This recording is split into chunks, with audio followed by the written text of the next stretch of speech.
있는데요. 오전 5시에 출발을 해가지고 8시 좀 넘어서 도착을 하네요. 네.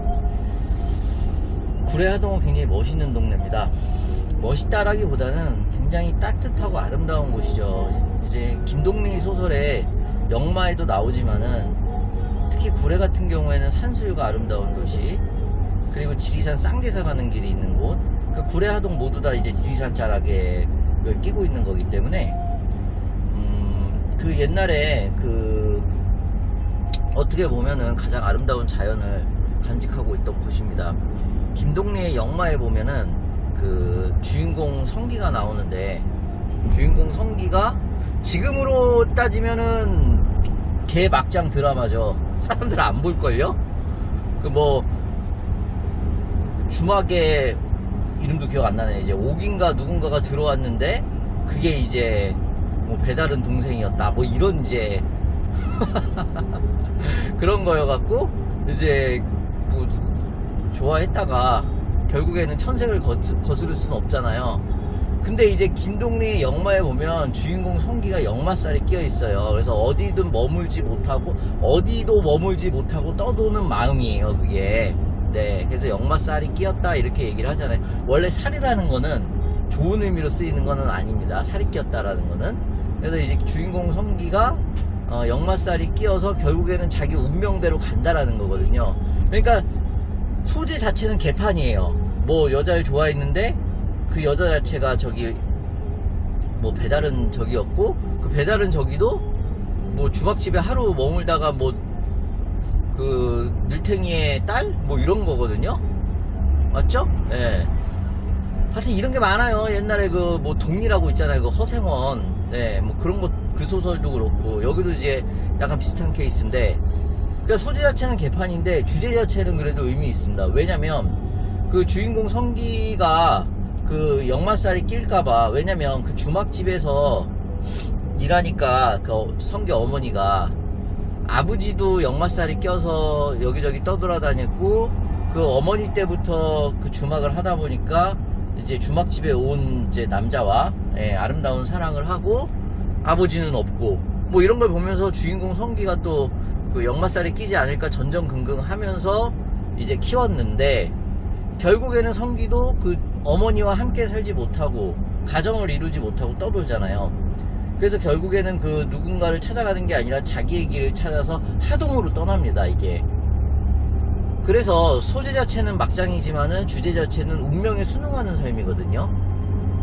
그래서 저는 그 소설을 보면서 어떤 그 종교나 이런 것들보다도 나름 이제 큰 삶의 그 진리를 준다. 왜냐면 이게 사람이라는 게 자기의 팔자를 거스를 수가 없거든요. 그렇게 태어난 거예요, 어떻게 보면은. 그걸 끊임없이 극복하기 위해서 오늘도 진짜 새벽 5시에 일어나서 나가고 하지만은, 결국엔 저도 지금 보면은 정해져 있었다는 생각이 좀 많이 들어요. 그래서 김동리의 영마는 주인공 성기를 통해서 결국에는 운명에 순응할 수밖에 없다. 근데 그 운명에 순응하는 게 뭔가 그 수동적이고 수능적인 의미를 주기보다는 그 삶이 얼마나 그 의미 있는 것인가고 또 행복한 것인가를 또 보여준다. 왜냐면 마지막에 주인공 성기가 그 발음이 이상하기 때문에 주인공 성기라고 자꾸 얘기를 해줘야 돼요. 주인공 성기가 그 하동으로 떠나면서 콧노래를 부르면서 떠나가거든요. 그때 그 겨울이 지나고 봄이 되면서 하여튼 겨우내 알았을 거예요, 성기가. 앓고서 이제 자기의 마음의 결심을 한 거죠. 떠나야 되겠다 라고 했을 때 그 누구도 그걸 막지 못합니다. 그럴 수밖에 없는 거죠. 그래서 그런 그곳이 잘 나와 있는 곳이 이 구례 하동 지리산 밑에 화개장터. 그래서 그 성기 어머니가 했던 곳이 온갖 떠돌이 잡상인들이 모이는 곳, 온갖 인간 군상들이 모이는 곳이 바로 그 화개장터라는 거죠. 그 화개장터에서 태어난 성기는 결국에는 떠돌 수밖에 없는 그런 공간적 운명을 태어난 거고요. 네. 그래서 우리가 어디서 태어나느냐, 어떤 환경에서 자라느냐, 그러니까 본성도 그럴 것이고 환경도 그럴 것이고 결국 성기는 사랑하는 여자를 만났지만 떠날 수밖에 없었다. 어떻게 해요? 다시 국어 강의 하러 갑니까? 네, 아무튼 쓸데없는 영업을 하러 가면서 대단하죠. 제가 그래도 예전에 나 이런 걸 제가 다 나 지금 저기 대학원에서 국어 국문학 박사과정을 밟고 있어야 되는데 지금 아우 컨설팅 하러 가고 있으니 얼마나 하기 싫겠어요. 조만간 그만둘 거예요. 네. 오늘은 농업법인을 가고 있는데 그 농업법인에 그 김 만드는 공장입니다. 그래서 그 김도 이제 집에 애새끼들도 없잖아요. 누가 김 싸먹고 앉아있어요. 손에 다 처먹고. 옛날에나 물론 지금도 김은 가장 맛있는 음식 중에 하나지고 우리나라는 김을 수출을 굉장히 많이 합니다. 그리고 김 산업이 굉장히 발달돼 있어요. 하지만 이제는 스낵이라든지 안주라든지 이런 쪽으로 많이 변화를 하고 있고 또 실제로 그렇게 가야 되고, 하지만 또 반대로 생각하면 1인 가족이기 때문에 김은 누구나 간편하게 누구나 반찬 없을 때 먹을 수 있는 음식이기 때문에 굉장히 롱런할 수 있다고 생각을 합니다. 남녀노소 누구나 즐길 수 있는 게 바로 김이죠. 그래서 그 김도 R&D를 많이 해야 됩니다. 그래서 그 R&D 관련해가지고 상담을 하러 가고 있습니다. 주인공 성기 얘기하고 할 때는 신났는데 뭐 또 R&D 얘기하고 하니까 좀 짜증이 많이 나요. 진짜 뭐 운명에 순응하는 삶을 살아야 되는데 구례 구역입니다. 여기가 이제 섬진강 간대요.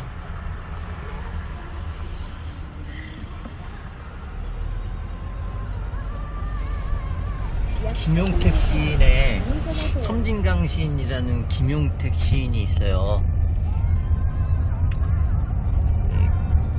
그 다른 시인들과 다르게 이 섬진강 물처럼 그 맑은 감성을, 어린아이 같은 맑은 감성을 드러내는 시인입니다. 구례군. 네, 이제 구례를 거쳐 주인공 성기처럼 하동으로 떠납니다. 그 남도가 멀다고 하지 마시고 꼭 여기 구례 하동 하엄사 가는 길이네요. 구례입니다. 김용택 시인이 왜 섬진강에 살았는지 알겠네요. 이게 이 낙동강처럼 거대하고 유유히 흘러가는 그런 이제 장관은 아니에요. 그리고 금강처럼, 금강은 이렇게 굽이굽이 치진 않아요.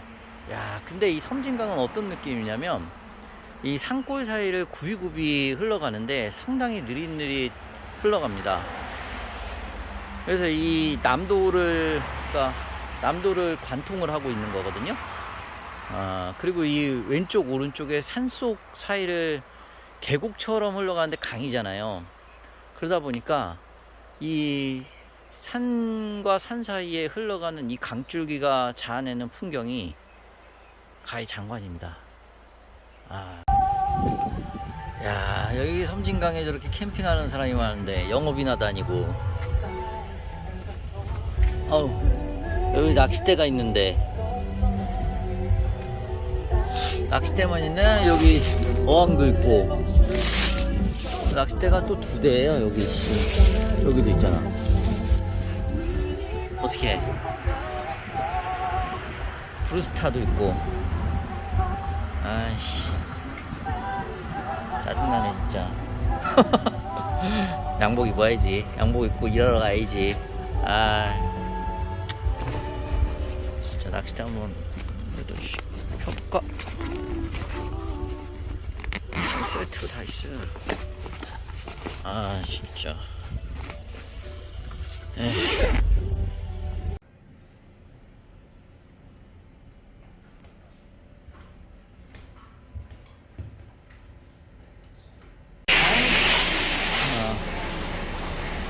기계 같은 거는 네. 그러면 아까처럼 뭐 구봉 있고 16봉이 있고, 음. 2봉이 있고, 이제. 네네네. 그거는 이제 그냥 쓴거 있잖아요. 네. 그러니까 전장이라고. 예. 아, 예, 전장. 그 예. 긴 그대로 모양. 네네네네. 안 네. 자르고. 네네네네.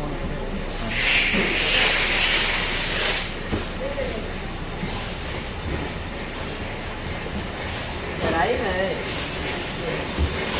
두 마리로 세워갖고, 예, 한 봉이 간다든지, 예, 6봉이 예, 간다든지. 예. 아, 섬진각 제첩국 한 그릇 먹고 갈까 봐요. 최참판댁 부부 송식당 들어가 보죠. 어딜 가나 요즘엔 개보다 고양이가 많네요. 안녕하세요. 저는 이 제첩에서 나는 이 흙냄새가 진짜 좋아요.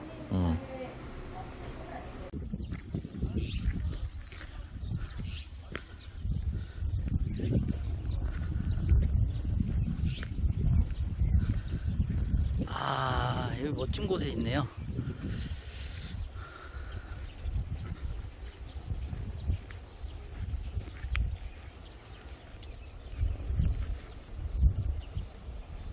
버리고 갈 곳만 남아서 참 홀가분하다.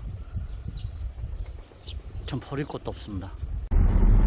네, 어제 하동에 김 공장을 갔다 왔습니다. 그래서 김은 우리나라가 수출 굉장히 많이 하고 있어요. 실질적으로 많이 하고 있고, 그 다음에 이제 김과 관련해서 할 수 있는 R&D가 이제 김 보시면은 그 안에 실리카겔이 들어가거든요. 근데 실리카겔이 산업 폐기물이에요.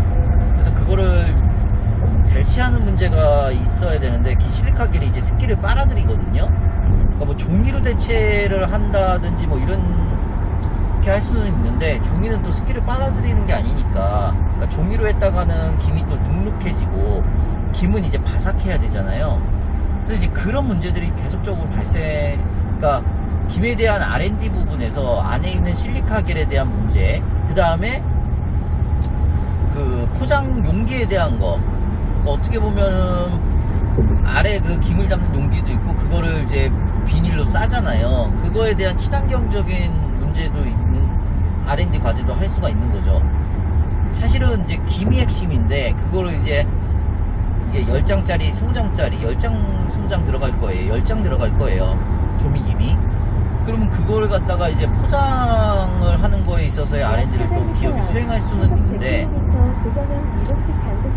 식품기업이 직접 포장 용기를 개발하는 건 아니다 보니까 이 컨소시엄을 구성해서 하는 것이 상당히 지금 어렵습니다. 그러다 보니까 또 실질적으로 김회사가 많이 남지가 않아요, 마진이. 그러니까 용기, 그 다음에 실리카겔 뭐 이런 것들의 부수 비용을 제외하면은 또 높은 단가로 또 팔 수가 없잖아요. 물론 프리미엄 김으로 해서 팔 수는 있지만, 또 그렇게 하다 보면 시장에서의 경쟁을 또 생각 안 할 수가 없으니까. 그래서 저는 김도 약간 스낵이나 안주의 형태, 이런 식으로 약간 고부가 가치나 프리미엄 형태로 가는 것이 좋다라고 생각을 합니다. 워낙 다양한 종류의 김들이 많이 나오다 보니까. 그래서 어린이 김, 혹은 뭐 노인 김, 그러니까 어르신들을 위한 김, 이게 좀 계층을 좀 다양화하는 것이 좀 필요하지 않을까, 네, 그런 생각은 제가 좀 해봤습니다. 그래서 어저께는 이제 김과 관련된 그 R&D 기업, 상당 기업을 마치고, 그 다음에 오후에는 이제 창업성장 팀돌 기술개발 사업이 우리 7월 4일까지가 마감이 하나 있어요. 서비스 품목이거든요. 그러니까 서비스 비즈니스 모델을 제대로 R&D로서 개발할 수 있는 과제입니다. 그래서 어제는 또 얼마 전에 그 놀이시설 안전관리 사고가 있었잖아요. 놀이시설은 아니었죠. 어린아이가 이제 그 핸들 의자, 그네 의자에 이제 깔려서 죽는 그런 안타까운 사건이 있었는데, 그럼 이 놀이시설이라든지 체육시설을 어떻게 관리할 것이냐, 그런 플랫폼을 우리가 과연 개발해서 그 관리를 또 꼼꼼하게 체킹하고 데이터화할 수 있느냐, 이런 것들은 이제 아이템이 좀 될 수 있거든요. 그래서 그것과 관련해서 그거를 또 R&D로서 만들고 싶어하는 기업이 있어요. 그래서 아이디어 상담을 하고 오후에는 이제 또 제 창원에 친구 있다고 그랬잖아요. 제 친구랑 이제 술 한잔 먹고 호텔에서 남자끼리 둘이 잤어요. 이 새끼 집에도 안 가고 집도 있는데 호텔에서 자면서 내 이불도 다 뺏어가고 그래갖고 지금 컨디션이 상당히 안 좋습니다. 추워요. 춥게 잤어요. 이 새끼 때문에 진짜. 네, 아무튼 네, 그렇게 해서 그렇게 영업을 마치고 지금은 이제 공주로 올라가고 있습니다. 그 IP 나래 사업이 있어서 그 IP 나래 관련해서 특허 관련해가지고 여러 기업들 또 코칭을 해야 되는 부분이 있어서 예,